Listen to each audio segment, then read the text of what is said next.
Então tá bom, estamos gravando, vamos lá, as nossas dúvidas, perguntas, inquietações. Luísio, eu queria o seu conselho sobre o que fazer com missings, porque eu estou trabalhando com a NCQ e ele tem 38% missing. E, bom, tipo, eu não sei o que fazer, isso é muita coisa, né? Tem 38% missing. Por que, Luísa? E a mesma coisa para, por exemplo, o número de visitas, que é um componente do indicador, né? Também com parto assistido por profissional qualificado, mesmo número de missings.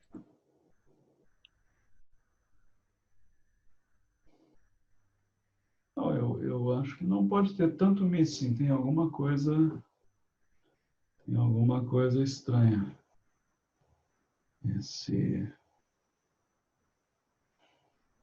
Cadê a Luísa? Entrou na reunião e Luiz, viu? Ela disse que está olhando. a Lu pediu para avisar que a internet dela está meio instável hoje.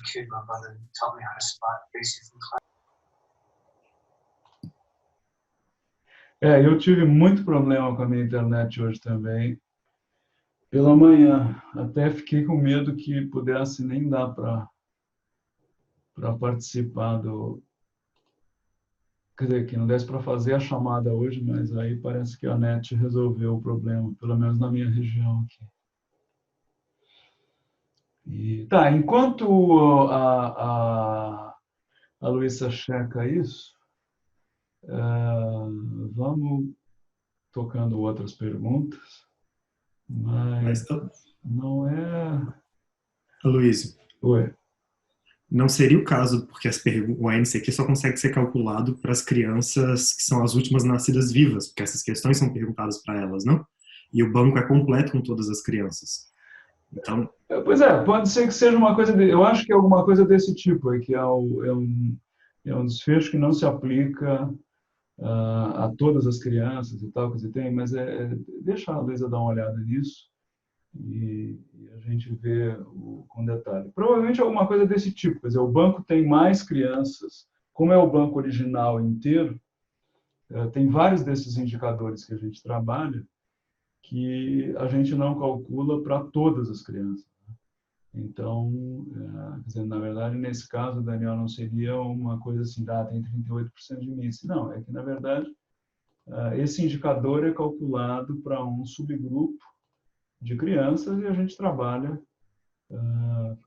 com essas crianças. A nossa ideia nesse processo todo aí não é ter um caminhão de missing que vocês tenham que pensar em votação múltipla ou em qualquer coisa mais complicada, porque a ideia do curso não é essa. A ideia do curso é a gente treinar as estratégias de modelagem sem maiores complicações.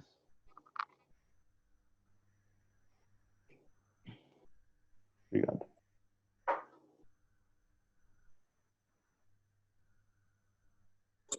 Professor, eu gostaria que o senhor explicasse um pouquinho mais sobre o processo, né, da regressão de Poisson, porque mesmo né, olhando as aulas e indo atrás das práticas e tudo, eu ainda fiquei com bastante dúvida nesse processo de desfecho em contagem. Como que eu poderia criar uma tabela? Eu fiz algumas tentativas aqui, mas para mim parece tudo muito confuso e muito diferente da realidade que a gente está acostumado a fazer. Aí, se o senhor pudesse explicar um pouquinho sobre o Poisson para desfecho em contagem, que é o caso da NCQ, eu acho que iluminaria um pouquinho aqui. Então, eu acho que vamos dizer assim, a aplicação mais típica da Poisson em termos de epidemiologia seria pensando num desfecho que tenha, por exemplo, eventos repetidos ao longo do tempo. Então, a gente pode pensar, por exemplo, uma das coisas que eu já trabalhei. Episódios de diarreia de criança, né? Você acompanha as crianças durante um período e você conta quantos episódios de diarreia a criança teve. Outro exemplo fácil é crise de broncoespasmo, de chiadeira, né? Que o pessoal chama de asma, de bronquite, não sei o que, o pessoal faz uma mistura de termos aí, né? Mas que no geral são quadros clínicos de asma, né? Então, quer dizer, você tem, para cada observação, uma contagem, quantos episódios apresentou. 0, 1, 2, 3, 4, 5. E você tem uma estimativa de por quanto tempo aquela criança foi observada. Então, você tem aí uma medida que é uma medida semelhante, né, equivalente a uma taxa de incidência. Você tem número de ocorrências novas dividido pelo tempo de observação. E então, quer dizer, essa seria, vamos dizer, a aplicação mais típica da Poisson, em que você vai ter o número de observações, o número de episódios observados, né, o tempo observado. Esse tempo vai entrar no modelo, né, naquela forma que a gente viu do tal do offset, do que o Stata chama, né, que seria, vamos dizer, um contrapeso, uma maneira de você levar em conta, né, que uma criança foi observada por 2 meses e a outra criança foi observada por 6 meses. Então, foi observada por 6 meses, teve mais tempo para apresentar episódios. E você vai modelar essa taxa de incidência de acordo com os teus preditores. Então, o que vai acontecer? Na hora que você for olhar o coeficiente que sai da regressão Poisson, você tem uma razão de taxas de incidência. Então, você vai ter, olha, vamos dizer, no grupo, vamos dizer, pensando em asma, o grupo de crianças que tem algum fumante em casa, comparado com o grupo de crianças que não tem nenhum fumante em casa, a incidência é 2 vezes maior. Mas a gente pode usar a Poisson, né, em outras situações também. Quer dizer, eu posso pegar e trabalhar com a Poisson, como naquele exemplo do teste de Denver para desenvolvimento infantil, em que eu não tenho tempo, eu tenho lá um instrumento e a criança pode ter tido 0, 1, 2, 3, 4 falhas. E aí você trabalha o teu desfecho, né, que é o número de falhas, mas não tem tempo. Então, você, na verdade, ao não colocar nada, né, você está praticamente dizendo, né, para o teu modelo que todo mundo foi acompanhado, entre aspas, né, por um tempo igual. E com isso você faz uma modelagem agora em que os teus preditores vão estar te indicando, né, que grupo de crianças teve mais falhas ou menos falhas, e o que sai desse modelo agora não é mais uma razão de taxa de incidência, porque você não tem incidência. O que você tem? Você tem um número de falhas. Então, para cada grupo, você vai ter uma média de falhas.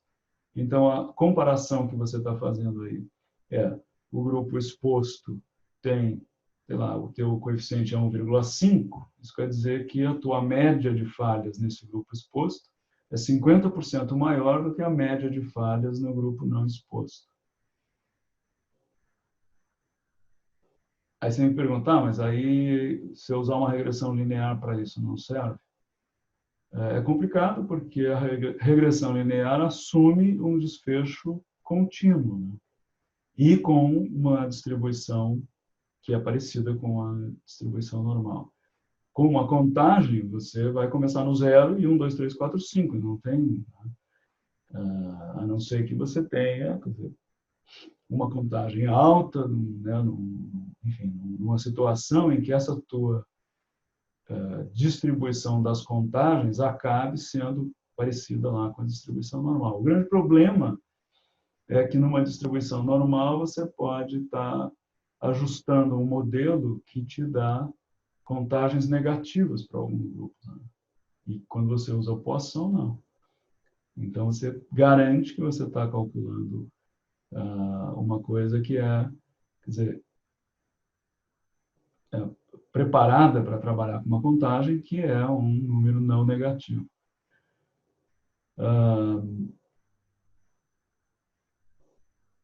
E, finalmente, né, o uso da Poisson que a gente acaba fazendo com alguma frequência é para trabalhar com desfecho binário, mas aí é aquela coisa, né? A gente está simplesmente usando a Poisson, substituindo a regressão logística, de maneira que a gente obtenha, como medida de associação, uma coisa que é equivalente a uma razão de prevalência. Quer dizer, e aí a gente sabe que está usando uma distribuição, né, do desfecho que é errada, porque o meu desfecho tem distribuição binomial e eu estou usando uma Poisson. Mas a gente já viu que a coisa funciona bem, né, e que dá para fazer isso e ter resultados de interpretabilidade maior. A outra coisa, falando, né, da Poisson versus a regressão linear, é que a regressão linear é um modelo aditivo, né? Então, tudo que sai de coeficiente da regressão linear vai te dizer tal grupo tem uma média que é x, né, a mais, ou seja, eu somo alguma coisa. E na regressão Poisson a gente tem um modelo que é multiplicativo. Então, na hora que eu tenho lá um coeficiente de 1,5 para a minha contagem lá das falhas do Denver, esse 1,5 quer dizer, o grupo exposto tem 50%, uma média 50% maior do que o grupo não exposto. Certo, obrigada, professor. E mais uma dúvida é se o ANCQ ele é validado. Eu até encontrei o artigo que a Lu e vocês, né, escreveram. E eu fiquei com uma dúvida. Para análise, será que eu poderia dividir, agrupar, né, colocar, por exemplo, de 0 a 3 pontos, de 4 a 6, de 7 a 10, eu poderia agrupar ou eu tenho que usar de 0 a 10 mesmo? Porque eu fiquei pensando nisso numa tabela e eu não consegui, assim, não consegui desenhar como eu poderia expor os resultados. Eu tive bastante dificuldade, fiz algumas tentativas e nenhuma me agradou, assim. Pensando se outra pessoa fosse olhar, eu acho que não entenderia.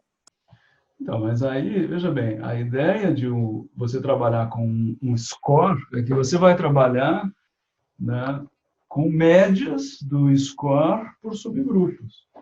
Se você categorizar de 1 a 3, de 4 a 6, de não sei o quê, você acaba com uma variável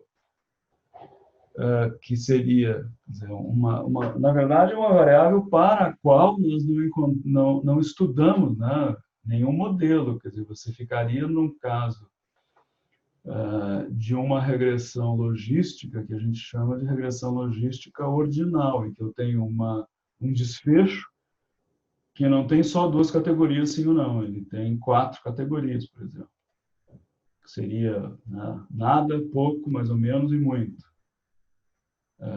E aí entra, quer dizer, é um modelo parecido com a regressão logística, mas que tem uma série de outras dificuldades de interpretação. Então, o que eu acho que você está pensando nesse score, né, que na verdade é como se fosse uma nota, uma avaliação de alguma coisa, você está pensando nele como uma variável categórica. E eu acho que a ideia, se você olhar lá o artigo, quer dizer, a gente trabalha sempre com a média do score. Né?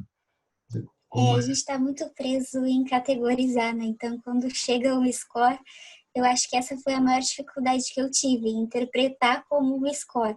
Então, acho que pode ter sido isso mesmo que aconteceu. E a minha outra dúvida é em relação ao índice de riqueza, que tem valores negativos, e eu não entendi bem como ele foi, né, criado, E por que que ele tem esses valores negativos, se teria que padronizar ou não? Então, esse índice de riqueza a gente cria nesses inquéritos de saúde a partir de um número grande de variáveis, né? A gente pega lá uma série de variáveis de bens, que cada inquérito tem variáveis, né, que mudam um pouco, né? Então, tem carro, tem moto, tem bicicleta, tem cama, colchão, mesa, não sei o quê. Variáveis ligadas a material de construção da casa, se a parede é de tijolo, se a parede é de barro, se o chão, né, é terra batida, ou se é um piso acabado, cerâmico, taco, enfim. E coisas ligadas a se tem eletricidade, se tem água encanada. Todas essas variáveis entram num modelo de o que chama análise de componentes principais, que é um tipo de um liquidificador que joga isso tudo junto e gera um score, de novo, né? um score, só que aí sai um score contínuo, não é uma contagenzinha como o ANC quer. A gente tem um score que é praticamente contínuo, e ele já sai dessa análise com média zero, ou próxima de zero, e um desvio padrão que tende a ser perto de 1, às vezes é um pouco maior do que 1. Por ter média zero, esse score vai de uns números negativos até uns números positivos. O que interessa desse score é que um valor baixo, né? Quanto mais baixo, mais pobre, quanto mais alto, mais rico. Então, esse score dá para usar nessa forma contínua, ou então você pode usar, que a gente faz isso também com bastante frequência nas nossas análises, né, do Centro de Equidade, é agrupar esse score em 5 grupos iguais ou em 10 grupos iguais, Isso. constrói os famosos quintis ou decis. Então, em vez de você trabalhar com o score contínuo, você trabalha com esses, né, vamos dizer, essa estimativa contínua de riqueza, mas agrupa ela em 5 ou 10 grupos. Sim, perfeito. Não, para a escolha do modelo, eu até fiquei com quintil. Ele explicou melhor, né, toda a questão, mas eu fiquei em dúvida foi por causa dessa questão dos valores negativos, mas melhorou bastante. E a minha última dúvida, eu acho, deixa eu só achar aqui, que eu anotei algumas coisinhas.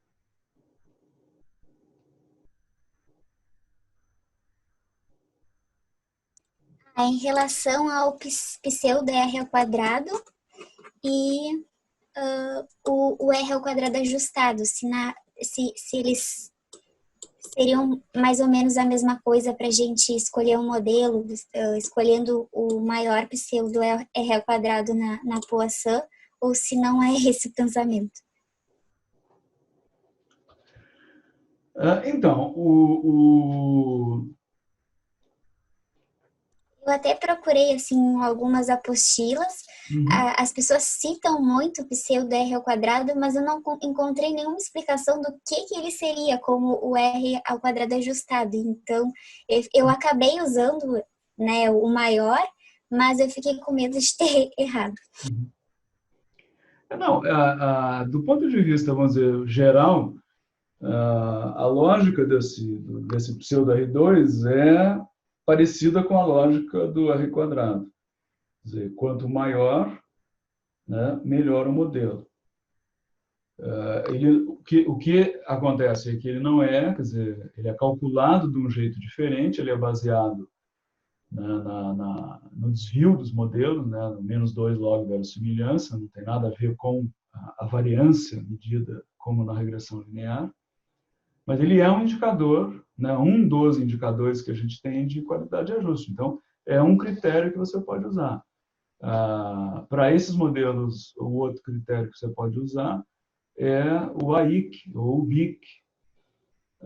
Isso, eu usei o R ao quadrado, né, o pseudo, e os dois do ACAIC.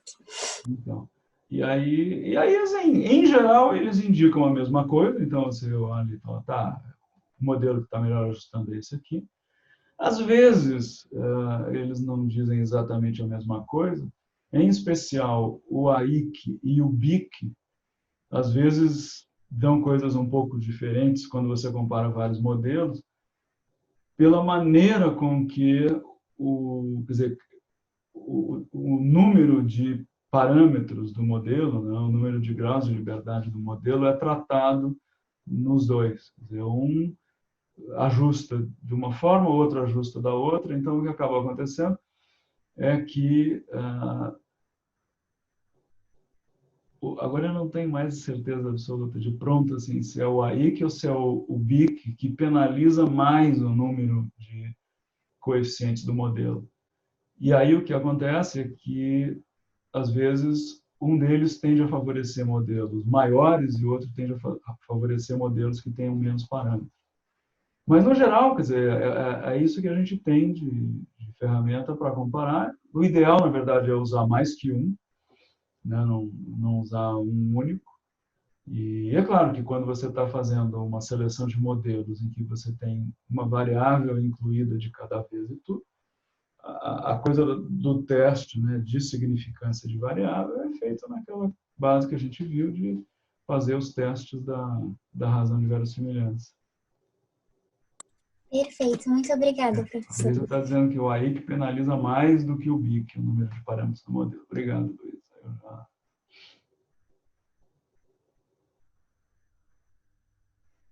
Aloysio, Oi, diga. você pode falar exatamente como a gente pode interpretar um coeficiente da Poisson? Por exemplo, numa análise que eu rodei dos quintis, do quinto quintil, que é para ANICQ, o coeficiente foi 0,37. Então, eu não entendo, e deu significativo, né? Mas eu não sei como interpretar isso. 0,37 para ANICQ. Quintil 5. Comparado com o quintil 1, Aham.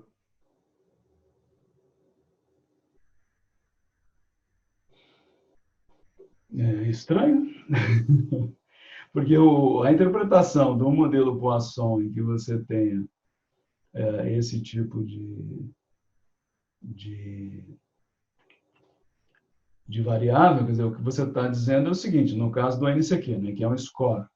Então, o que eu esperaria? Que o score do ANCQ aumentasse com a riqueza. Então, que a média do ANCQ, do score do quintil 1 para o 2, para o 3, para o 4, para o 5, fosse, na verdade, aumentando, né? Aumenta, só não é acima de 1. Então, Não sei se isso veja, faz diferença. o coeficiente que sai de uma regressão Poisson é uma razão.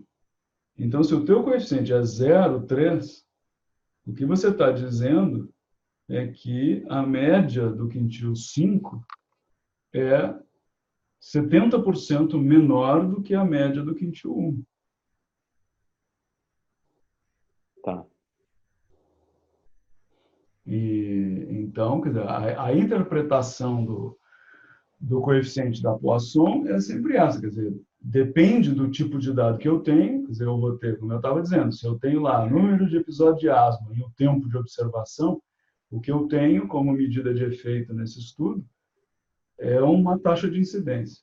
Se eu tenho um score como a NCQ, o que eu tenho é a média do score para cada subgrupo, enfim, ou uma média, né, predita para um determinado conjunto de características. E nesse caso específico, quer dizer, se eu tenho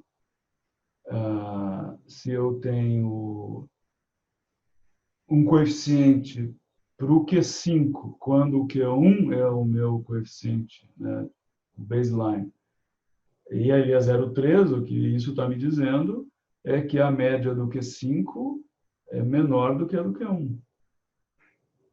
70% menor, bastante. A média do score dos que estão no Q5 em relação a Q1 é 70% menor. Yeah. Tá.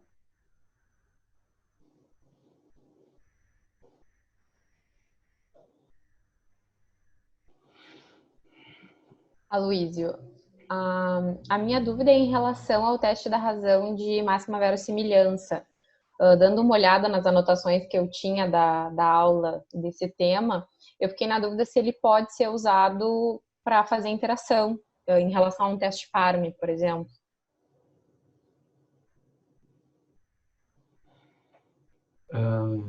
Claro que sim. O...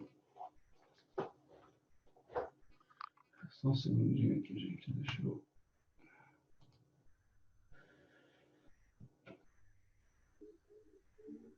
Deixa eu fazer aqui um... Deixa eu fazer um teste.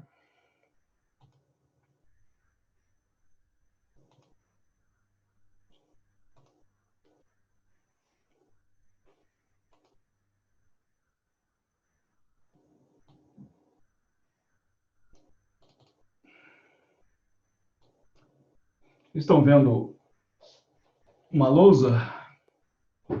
Sim.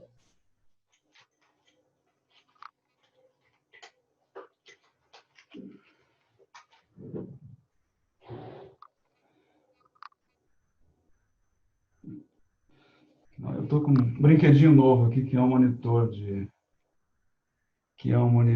de...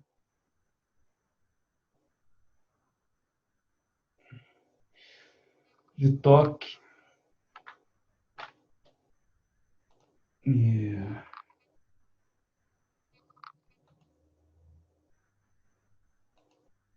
Mas eu tenho que aprender a usar isso.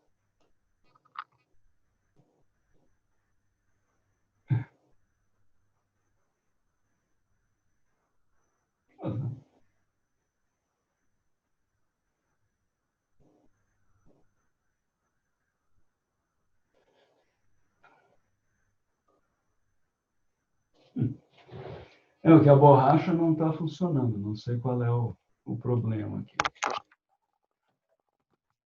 Muito bem, vamos.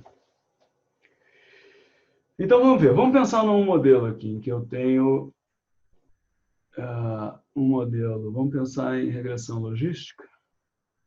Eu tenho lá que o meu logito de P está escrito como um alfa mais um beta 1 x1, que é o meu primeiro preditor, mais um beta 1, um beta 2 x2.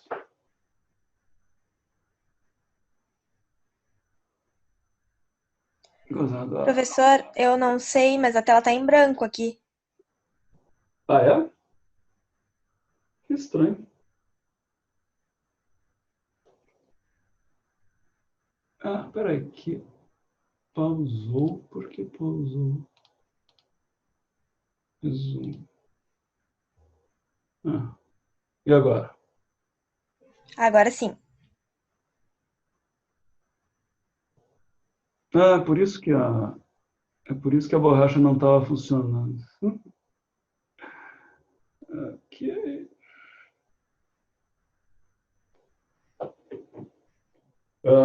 Por que pausou, eu não sei, mas pausou. Bom, o que é eu ajustar uma interação agora entre o x1 e o x2?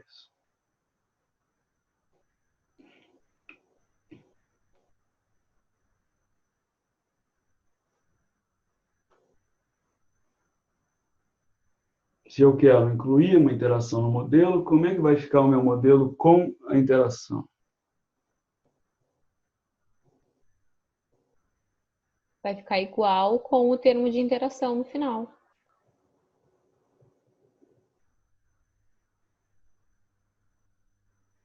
Que é o quê?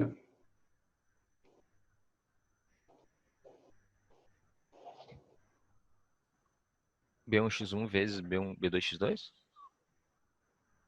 Não.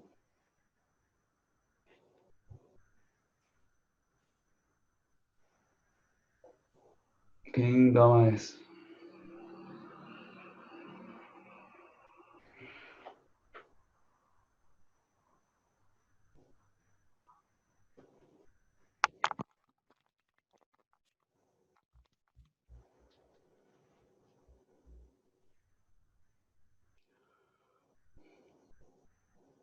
O x1, x2 eu vou aceitar. B3?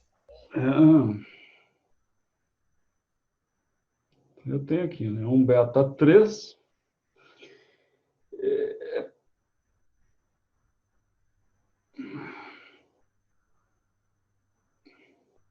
X1, x2. Então, veja que isso aqui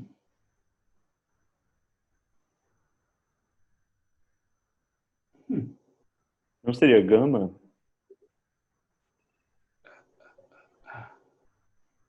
Não sei se isso importa. Não, o nome do coeficiente para mim não tem importância. É engraçado. Isso aqui parece que não troca de cor. Tá, então isso aqui, esse beta 3 é o meu termo, o coeficiente da minha interação, né? Quer dizer, eu tenho um x1 vezes o x2. Se eu tiver o x1 e o x2 como variáveis binárias, né? Que fica mais fácil. Quer dizer, o x1, x2 é a dupla exposição. Quem é exposto ao x1, ou seja, o x1 é igual a 1, e exposto ao x2, o x2 é igual a 1 também. Então, como é que eu testo se essa interação é significante ou não no meu modelo? Qual é o teste de hipóteses que eu tenho que fazer aqui de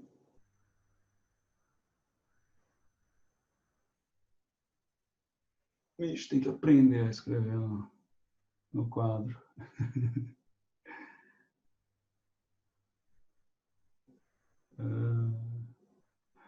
Difícil.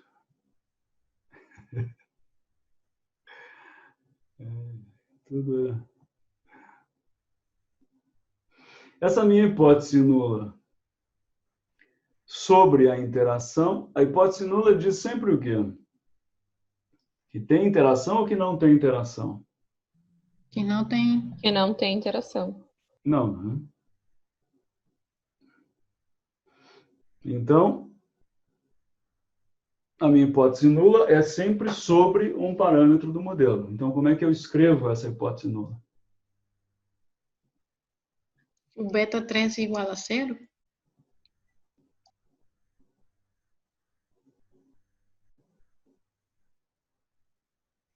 Aff, Maria. É gozado. O monitor fica meio voando, né? Fica difícil da gente escrever de uma maneira mais firme. Tá bom assim. Beta 3 igual a 0. Então é isso. Então, como é que eu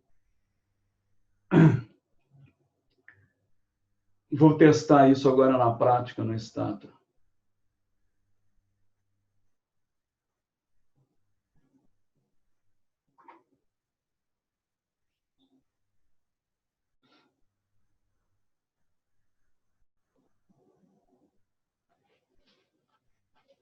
Vai ajustar um modelo que tem a primeira linha, vai salvar o valor da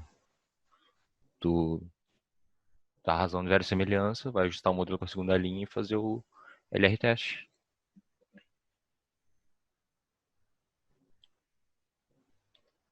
Ao contrário, né? Ajusta com,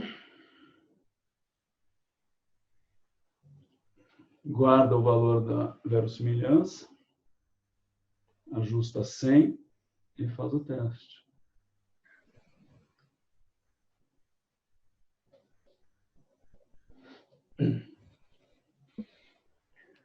Basicamente é isso. Então, eu vou fazer um teste da razão de verossimilhança.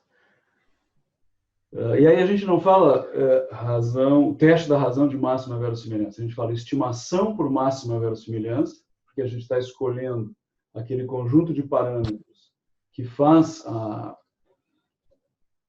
verossimilhança do modelo ser máxima, mas na hora que eu faço o teste, a gente chama de teste da razão de verossimilhança. Quer dizer, eu pego a verossimilhança do modelo, comparo com a verossimilhança do outro modelo as duas são máximas, porque as duas foram escolhidas para ser a maior possível, mas a gente chama o teste de teste da razão de verossimilhança. Então, eu vou fazer isso, vou usar lá, né, aquela sequência que a gente ajusta um modelo, ajusta outro modelo e usa o comando lr-test do estado. Se fosse um modelo de regressão linear, isso aqui é tudo igual, né?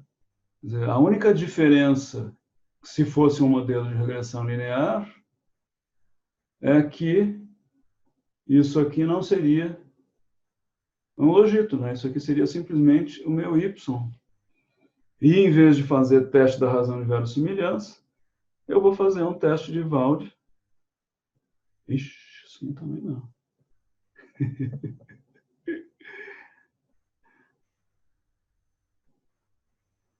Né? E aí sim eu vou usar o teste Parme, né? E aí eu vou usar o meu teste Parme lá para testar a mesma coisa, exatamente, que o meu beta 3 é igual a zero. E para Poisson, se a gente quer ver se tem interação? É a mesma coisa, igualzinho. Na Poisson a gente usa, da mesma forma que na logística, a gente usa teste da razão de verossimilhança, de forma que na regressão Poisson vai ser exatamente a mesma coisa que na regressão logística.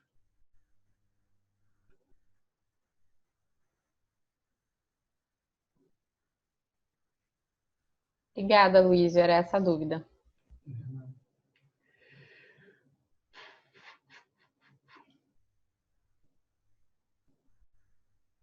Gostei da luzinha aqui. Achei, no fim, não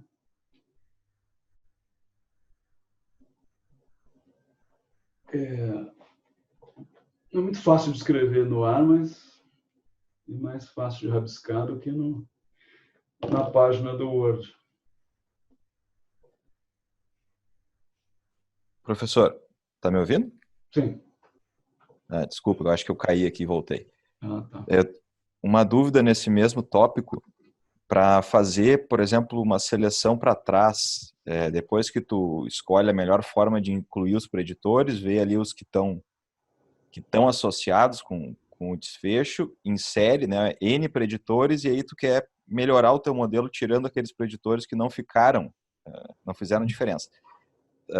A razão de verossimilhança, o teste da estimativa de verossimilhança, o senhor acabou de falar que é uma forma, ou talvez a melhor forma de fazer isso. Mas se eu gero o modelo e tem algum preditor que ficou com um P muito alto, eu preciso, para tirar ele, para fazer uma seleção para trás, ir fazendo testes de razão de verossimilhança para cada um, ou posso olhar pelo valor P ali? É isso.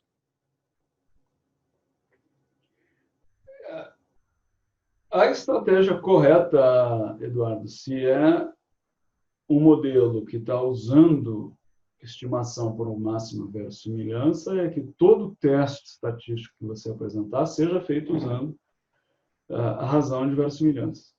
Quer dizer, você pode usar o P que você tem ali da tabelinha, né, que é um teste de Wald, você pode usar para se orientar em relação, por exemplo, à sequência de variáveis que você vai testar, mas não usar aquele P para resolver que vai jogar fora do modelo. É aquela coisa, na grande maioria das vezes, os resultados que você encontra com um teste e com outro, eles são parecidos, né? Em especial quando você tem um valor P muito alto ou muito baixo, é praticamente impossível que, quer dizer, você tenha um P de 0,8 no teste de Wald e o teu teste da razão de verossimilhança seja significante. Mas é aquela coisa, quer dizer, vamos dizer, a lógica e a regra é que, para esses casos, quer dizer, qualquer decisão de significância seja feita usando o teste da razão de verossimilhança.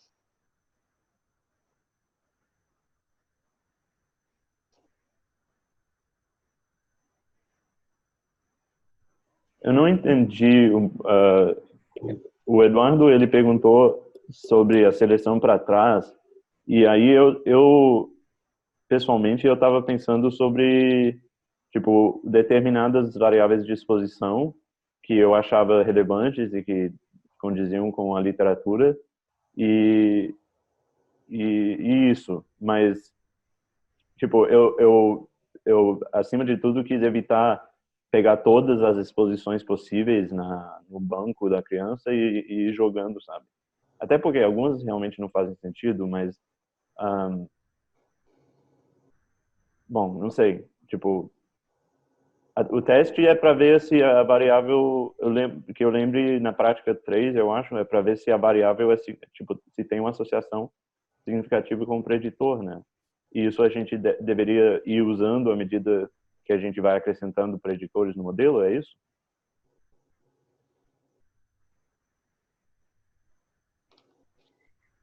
Não, Daniel, a primeira coisa é o seguinte,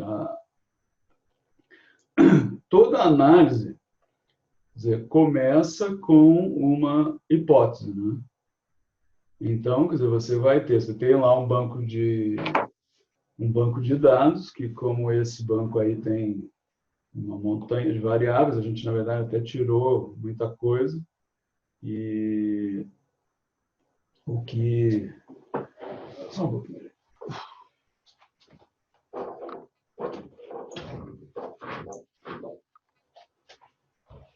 Fica ali. Luz contra aí, parecendo uma sombra.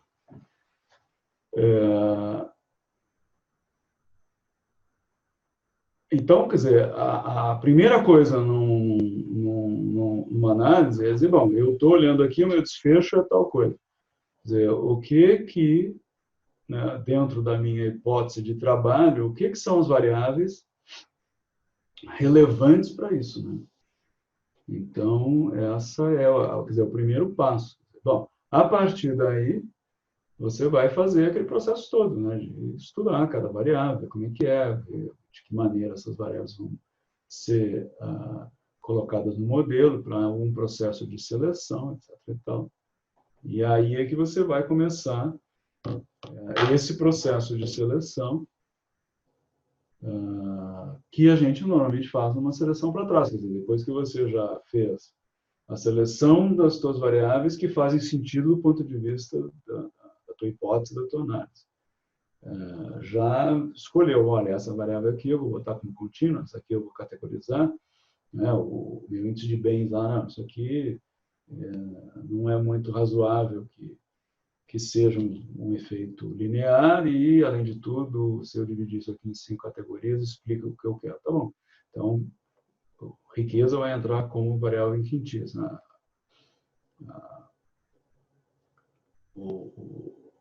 lá, outra coisa vai entrar como variável contínua. Outra variável é uma variável dicotômica. Bom, e aí, a partir daí, então, você, já tendo isso organizado, é que vai partir para esse processo de seleção.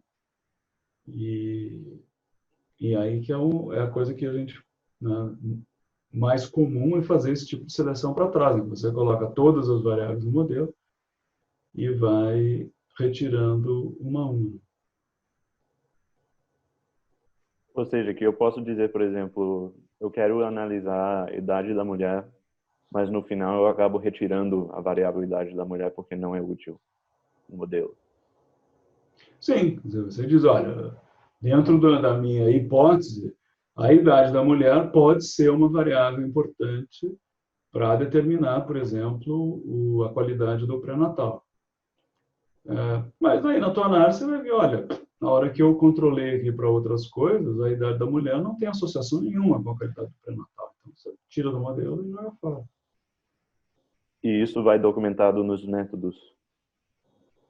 Sim. Ou não? Você vai dizer, olha, as variáveis que eu estudei como potenciais preditores do pré-natal foram A, B, C, D, né? E eu estudei, quer dizer, geralmente a gente coloca lá, olha, a variável de riqueza entrou no modelo como quintis, a variável de idade da mãe entrou no modelo como contínuo, a variável de, enfim, sexo da criança entrou no modelo como masculino e feminino. muito jeito.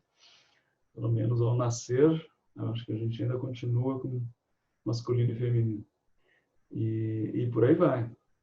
Mas aí, claro, se você vai lá, monta teu modelo e vê que a idade da mãe não tem nada a ver com a qualidade pré-natal, bom, tchau, tira do modelo. Obrigado. Professor, mais uma dúvida. Eu priorizo a qualidade do ajuste por meio lá das medidas de qualidade do ajuste, o AIC, o R quadrado, enfim, ou eu priorizo a normalidade, a simetria de distribuição dos resíduos? Porque está acontecendo que quando eu aumento a qualidade do ajuste, eu vejo que a distribuição dos resíduos piora e vice-versa.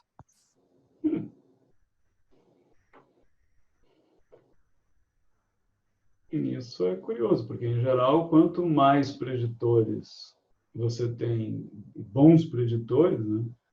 Quer dizer, conforme você vai explicando mais variabilidade do teu desfecho, quer dizer, o que sobra, a tendência é que ele tenha uma distribuição mais próxima da normal. Mas eu diria que, para mim, o prioritário é a capacidade explicativa do modelo.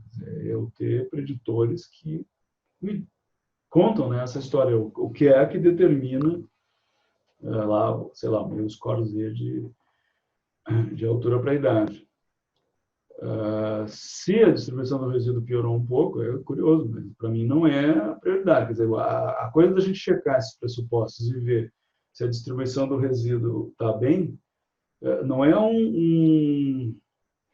vamos dizer, não é um objetivo em si da modelagem fazer com que o resíduo fique bonitinho. Aquilo é simplesmente uma verificação, tá? O meu modelo está razoavelmente dentro daquilo que se pressupõe para um ajuste de um modelo de regressão linear.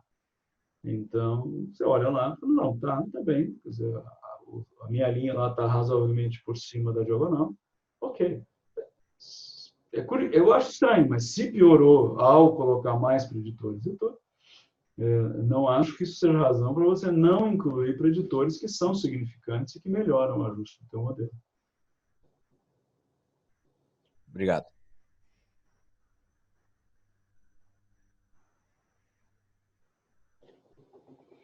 Engraçado, o bate-papo sumiu aqui na hora que eu comecei a compartilhar. E eu não acho um jeito de voltar com ele de jeito nenhum.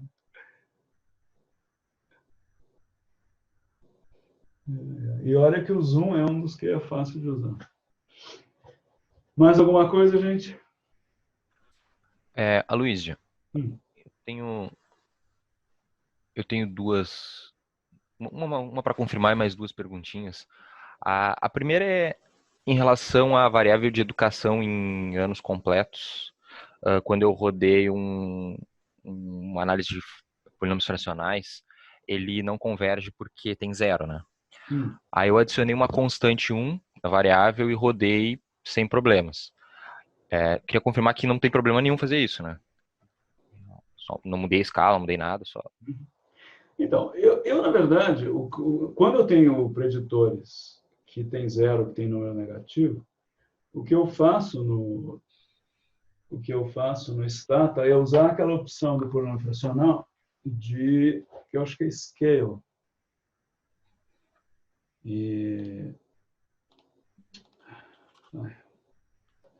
Pode ser. E aí, porque ele sozinho dá conta disso, quer dizer, ele troca a escala do preditor e faz o resto todo por conta própria. E aí, deixa eu só ver uma coisa aqui, né?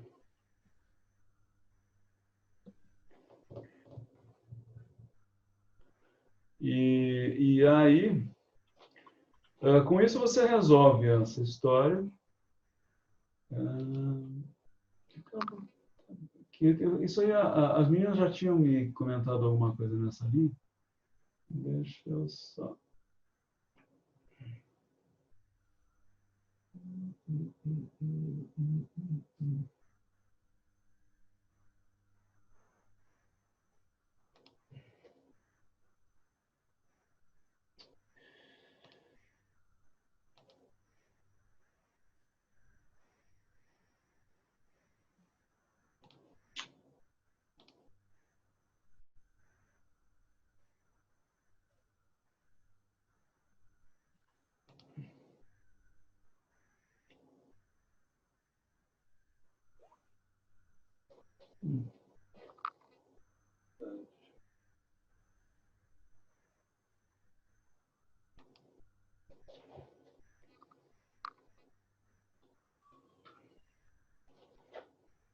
Eu peguei um banco de dados meio bobo aqui, porque ele não tem, na verdade,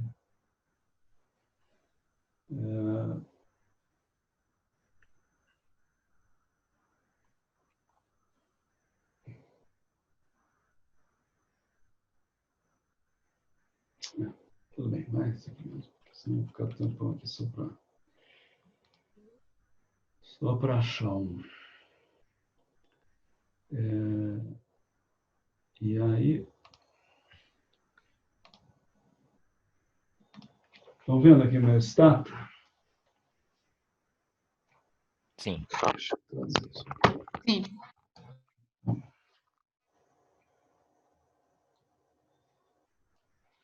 Então, eu tenho aqui, vamos ver aqui o meu desfecho, aqui é o QI.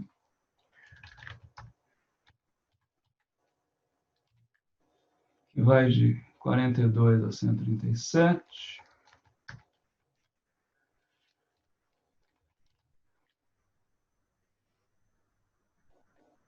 Que tem uma... não vai aparecer para você. Mas tem uma distribuição que é mais ou menos simétrica. E aí eu vou pegar isso aqui e vou usar... Vou fazer aqui um reg, que whisk, e eu vou pegar a idade em meses da criança. Então, o que a gente tem aqui? Eu tenho um coeficiente que é positivo, de 0,27, e é, nesse caso, significante. Então, o meu QI é uma medida que é uma pontuação, né? Quer dizer, vocês vejam, até no fim, até é interessante esse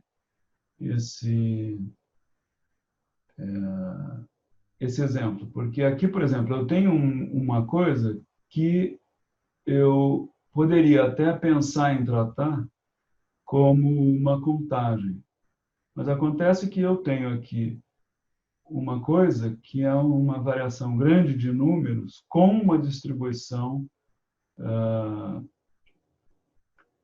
relativamente simétrica, né? E que acaba sendo mais razoável eu trabalhar com uma regressão logística do que eu trabalhar com Poisson. Possivelmente, num caso desse, os resultados, é claro, a regressão linear me dá, né, um modelo aditivo, me dá um coeficiente aqui, que vocês vão me explicar o que quer dizer, e a Poisson é um modelo multiplicativo que vai me dar um coeficiente que vai ser uma coisa, né, em termos de aumento ou redução proporcional do QI. Então, né, mas então eu tenho, quer dizer, essas coisas, quer dizer, às vezes vamos dizer, a fronteira e o limite desses modelos não é tão claro assim. Bom, nesse caso aqui, estou usando regressão linear. O que quer dizer o coeficiente de 0,27? Meu preditor é QI, pontos, que vai de 42 a 137, uma média aí perto de 80, porque essa é uma padronização feita para os Estados Unidos, né? E aí, quer dizer, faz com que lá eles tenham uma média de 100, aqui a gente tem uma média que é 78, né? E é por isso que o Daniel é mais inteligente que nós. E o meu preditor é a idade da criança em meses. Aí eu tenho um coeficiente de 0,27, quem é que vai me dizer o que esse 0,27 quer dizer?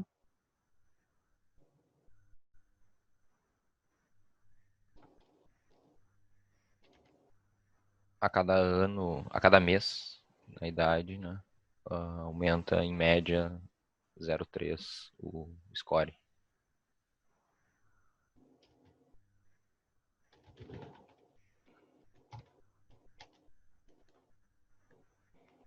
Tá, então nós temos, né, uma soma de 0,3 ou 0,27 no QI da criança, cada mês a mais, né? Então, a criança mais velha, ela vai ter um QI, né, pelo menos nesse banco de dados aqui, a criança mais velha é um QI um pouquinho maior.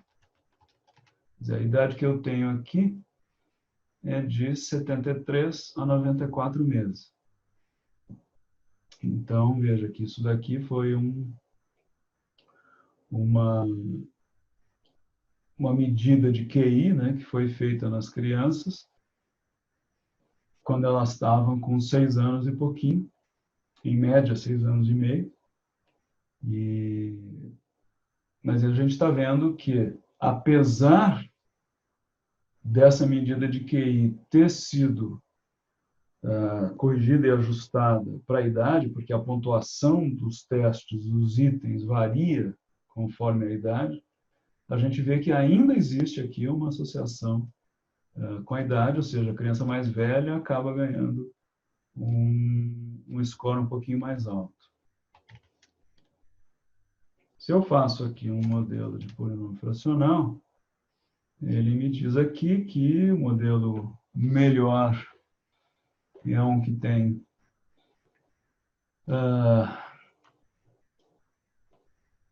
coeficiente -2 e -2.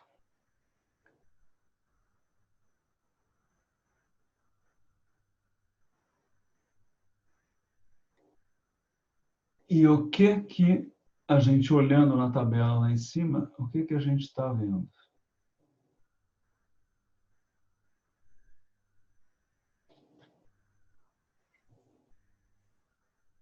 Não é significativa a diferença em relação ao linear. Pois é, né? O que a gente está vendo é que, quer dizer, o desvio do modelo, né, com um coeficiente ou com 2 coeficientes do polinômio fracional, na verdade, não melhora nada em relação ao modelo linear. Então, nesse caso aqui, eu tenho uma situação em que o ajuste linear simples é suficientemente bom. Não precisa complicar, então, né? Nesse caso, eu não preciso usar aquela opção Scale, porque a idade ela só é positiva, né? E eu não tenho idade zero aqui, então não dá problema, mas se eu tivesse uma variável desse tipo, era só botar aqui Scale, e o Stata automaticamente se vira para acertar a escala da variável de forma que possa usar o polinômio fracional.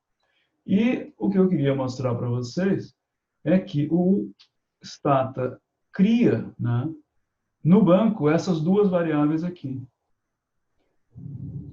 E veja que se eu ajustar este modelo usando essas duas variáveis que ele criou, o que aparece de resultado é exatamente igual ao modelo que ele disse que era o melhor dentre aqueles de 2 coeficientes. Então, quer dizer, essa é uma maneira de eu pegar uma variável contínua, avaliar se ela precisa de um ajuste não linear ou não. Então, nesse exemplo aqui, não. Olha, a idade aqui está funcionando super bem, como um efeito linear. Ou seja, cada mês a mais aumenta um pouquinho o meu QI, e isso né, funciona de maneira realmente linear. Quer dizer, eu passar aqui do 42 para o 43, não? Cadê a idade? Sumiu, está aqui. Eu passar dos 73 para os 74 meses, não é diferente de eu passar de 93 para 94 meses. Tá bom. Se fosse, né, um ajuste encurvado melhor do que o linear, eu poderia pegar essas duas variáveis que foram criadas aqui, guardar elas no meu banco e ajustar, né, este modelo aqui, incluindo agora um outro negócio, que fosse, por exemplo, o nome da entrevistadora. Então, eu tenho lá uma penca de entrevistadoras e agora eu posso, quer dizer, com a idade no modelo, ver se quem fez a avaliação tem algum impacto no resultado, né? E o que a gente vê aí?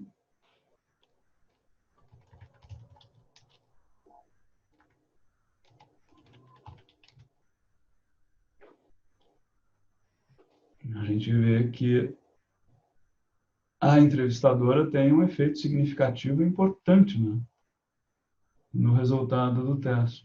Você vê, a gente tem coeficientes negativos, -4, -6, até um aqui, -20, mas esse aqui eu acho que provavelmente fez muito pouco teste pelo P que está aqui, pelo tamanho do coeficiente, pelo P, deve ser uma entrevistadora que fez poucos testes. E eu tenho coeficientes positivos, não muitos, né? 5 e tal. Ou seja, comparado à entrevistadora número 1, a maioria das entrevistadoras davam notas mais baixas para as crianças. Alguns positivos aqui. Então, esse é um negócio complicado. Foi o primeiro artigo que eu submeti com dado de QI. Um dos revisores, a primeira coisa que ele perguntou foi isso. Eu falei, pô, o cara entende, sabe do que está falando. Primeira coisa, você ajustou para entrevistador? E eu, não. E aí fui lá ajustar e vi que tinha um enorme efeito, que a gente precisa levar em conta na análise. Mas vocês não têm que ir para analisar. Mas o que eu queria mostrar, principalmente, era isso aqui, que a gente, ao fazer polinômio fracional, quer dizer, as variáveis criadas para o modelo de escolha ficam aí, e a gente pode usar essas variáveis no modelo, ajustando para outras, de forma que a fazer, né, essa seleção de variáveis, quer dizer, usando a variável contínua naquela forma que foi definida como ideal através da estratégia de polinômio fracional.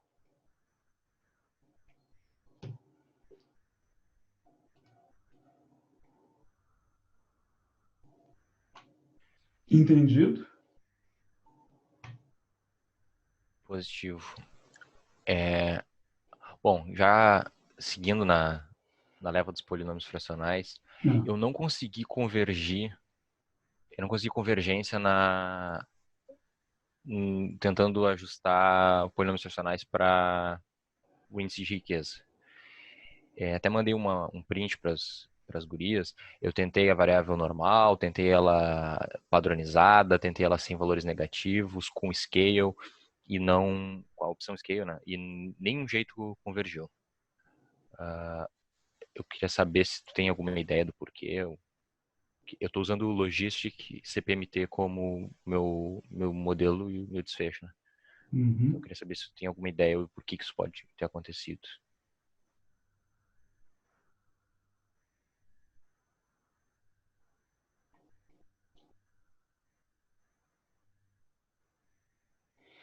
De pronto assim, não, né? Eu precisaria dar uma olhada nos dados e ver o que acontece, tentar entender melhor por que isso pode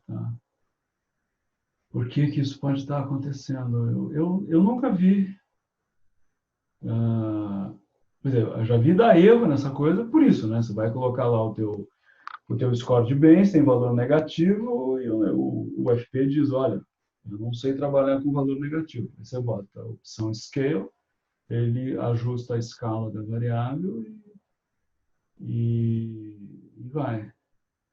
Agora, por que ele pode não estar fazendo isso?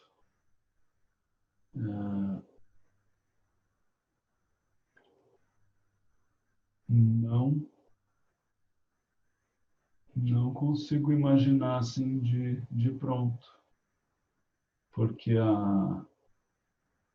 você não deve ter uma prevalência muito alta de uso de contraceptivo, nem tão baixo que fique tudo ou muito perto do zero, muito perto do 1. E o score de Bayes é uma variável que, em geral, é bem comportadinha, né? Ela tem uma distribuição, não é bem simétrica, mas ela tem um espalhamento grande. Então,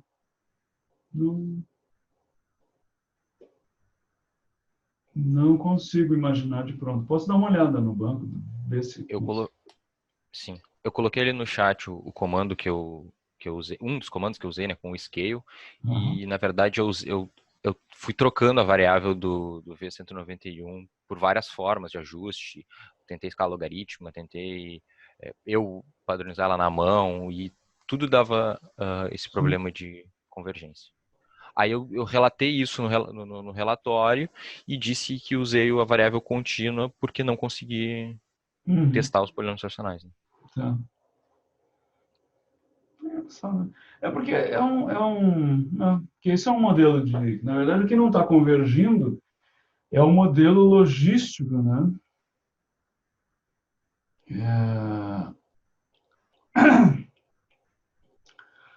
Que por alguma razão, na hora que ele está tentando alguns dos coeficientes, e ele não dá resultado nenhum e para no meio, ou ele mostra parte dos resultados? Não, é só esse output, ele não mostra nada. E eu rodei usando idade e educação sem problemas nenhum.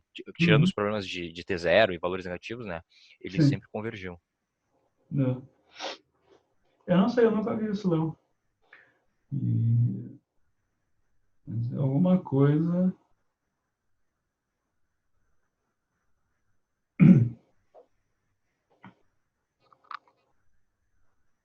que dá alguma zebra em algum modelo, em algumas das transformações que o modelo não converge e ele para.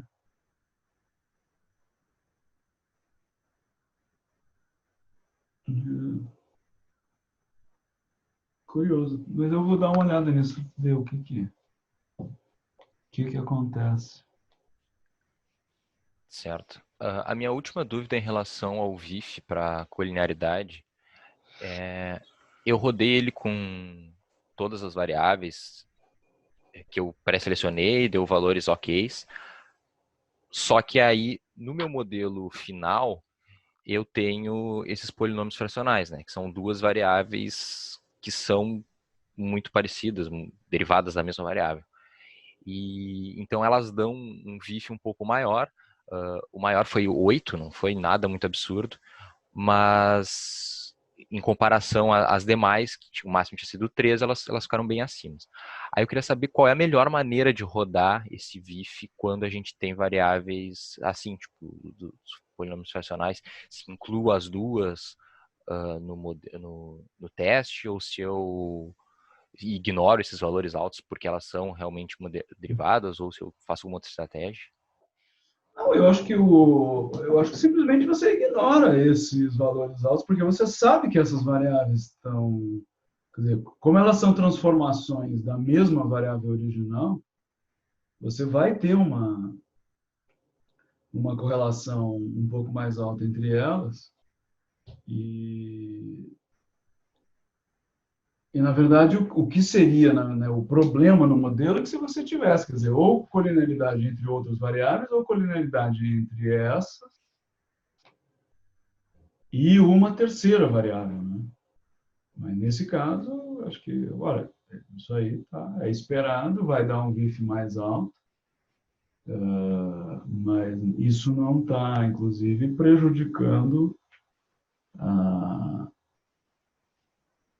o teu modelo no sentido, né, de que o efeito, vamos dizer, nefasto da colinearidade, uma colinearidade importante no modelo, é os teus erros padrão ficarem muito grandes. Né? Isso aí, quando a gente tem problema de colinearidade sério, às vezes você faz um modelo e não tem nada significativo. Os erros padrão simplesmente explodem. Aí você tira lá uma das variáveis que está correlacionada com a outra, ou melhor dizendo, colinear com a outra, e tudo vai para o seu lugar. Tá bem. Fica a dica aí para alguém que estiver usando regressão logística, né? Que o comando de estimação do Stata só funciona para regressão linear.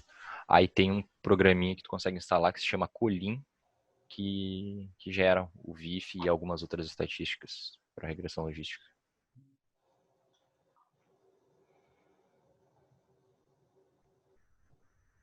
Legal.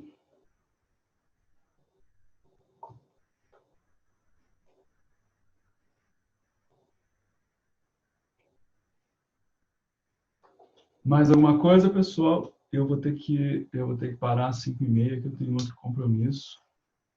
Então, Eu tenho umas dúvidas, mas eu queria ver se tinha outra pessoa antes de eu fazer mais. tá bom.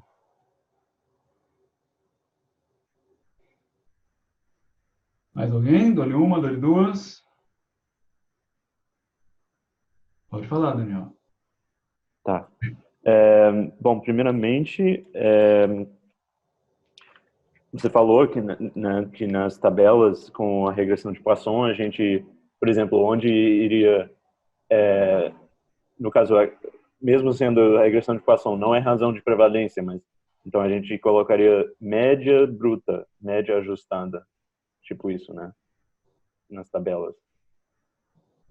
Isso. E aí com as exposições à esquerda, etc. E aí, para apresentar, tipo, o bruto seria o modelo apenas com aquela variável de exposição, tipo, riqueza, lugar de residência, mas e aí, tipo, indo um por um, seria isso? Isso. E depois o ajustado é o modelo final, que eu escolho depois de... Uhum. Entendi. Exatamente. E esse resultado é o ajustado. Entendi. Tá, e o pseudo R2, a gente tá sempre, a interpretação, a gente sempre fala, tipo, a gente faz Poisson, ANCQ, e vê o pseudo R2 ali. E aí, quando eu for fazer Poisson, ANCQ com todos os preditores que eu escolho, aí eu sempre vou falar em relação a esse modelo inicial, né? É assim que funciona o pseudo R2. Né? Sim, conforme você vai acrescentando variáveis no teu modelo, né, o teu pseudo R2 vai aumentando. Quer dizer, se a variável é um bom preditor, vai dar um pulo importante. Se a variável não serve para grande coisa, aumenta um pouquinho só. Sim. Que é uma lógica parecida do próprio R2. Né? Sim. Tá. E, finalmente, em termos de conceituais e também técnicos, pensando sobre interação, eu ainda estou testando umas coisas e tal, mas, por exemplo, escolaridade materna e riqueza, né? Que ambas são variáveis que sim são usadas para avaliar a posição socioeconômica, porém, no caso da atenção pré-natal, educação materna tem também suas próprias seus próprios efeitos, né? Porque, tipo, se você tem mais conhecimento, você talvez vá atrás do atendimento mais cedo, né? No primeiro trimestre, você vai também provavelmente tenha mais contato com o serviço. E então, tipo, eu não sei, né? Tipo, eu vi, por exemplo, correlação entre a variável numérica de educação materna e do índice de bens numérica deu R de 61, 0,61. Então, é moderada a correlação. Né? E até ajustando, eu tenho que refazer porque o ajuste, mas, enfim, tipo, a gente pode antecipar interações, né? E aí, área de residência e riqueza, pensando em como o índice de bens é construído, muito provavelmente vai dar interação, considerando que o índice de bens é composto do score rural e urbano. Né?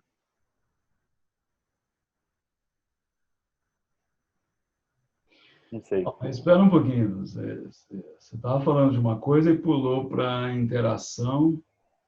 E eu acho que... Não sei se eu entendi bem. Quando você fala de uma interação entre riqueza e zona urbana rural, por exemplo, quer dizer, o que você está dizendo é o seguinte, quer dizer, eu ser rico na zona urbana é diferente de eu ser rico na zona rural, né? Então, por exemplo, você estava falando de riqueza e escolaridade, uma coisa que, bom, tem correlação entre essas duas coisas, mas elas contam histórias um pouco diferentes, é isso que você está dizendo. Quer dizer, uma coisa é a gente ter mais dinheiro, com mais capacidade de comprar serviços, ou um seguro-saúde, ou pagar por transporte para ir até o serviço de saúde. A outra coisa é ter um nível de educação mais alto, que me dá mais informação, ou que me dá mais percepção em relação à importância de fazer um pré-natal, ou até me dá mais capacidade de barganha no serviço de saúde, porque o pessoal está demorando para me atender, ou eu preciso fazer um determinado exame, e eu consigo negociar e conseguir mais do serviço do que quem tem um nível de educação mais baixo.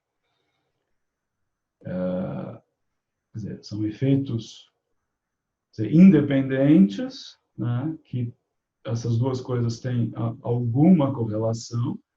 Quer dizer, se você ajustar uma variável sozinha e a outra variável sozinha e depois as duas juntas, é muito provável que o coeficiente das duas vá diminuir comparados com a análise bruta.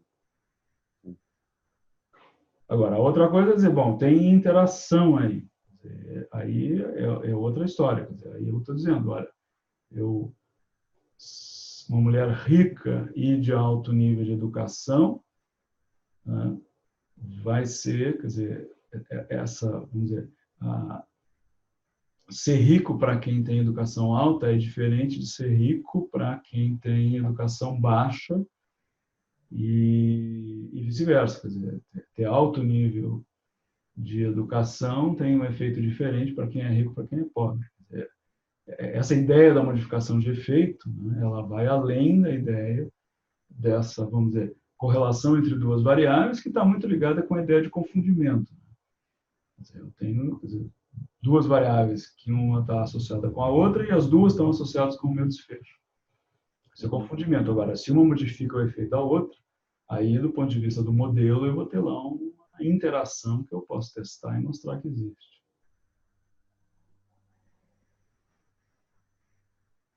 Certo.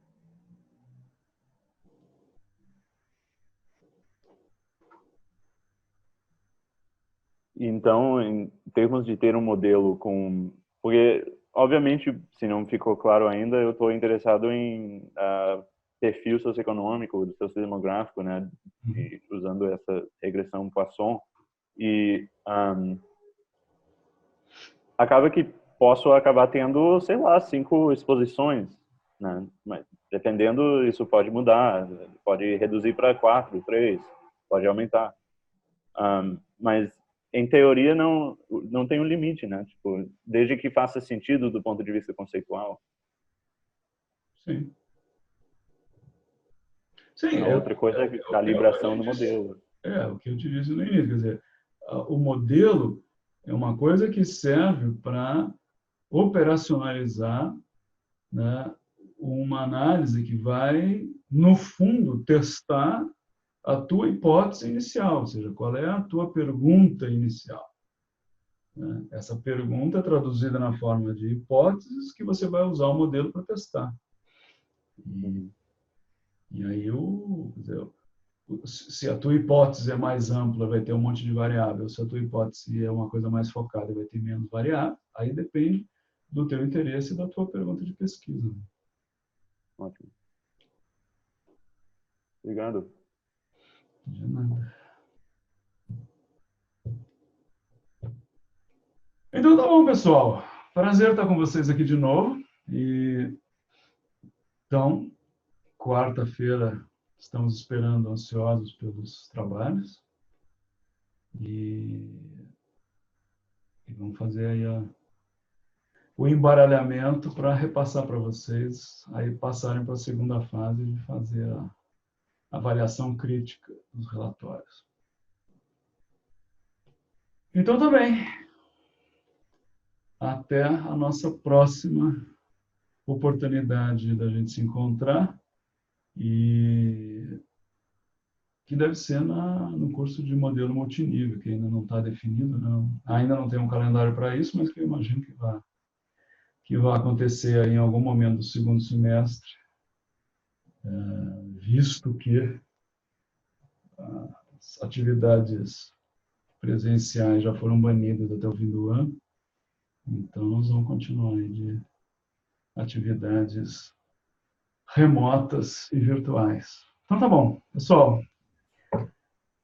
Até a próxima. Bom trabalho para vocês.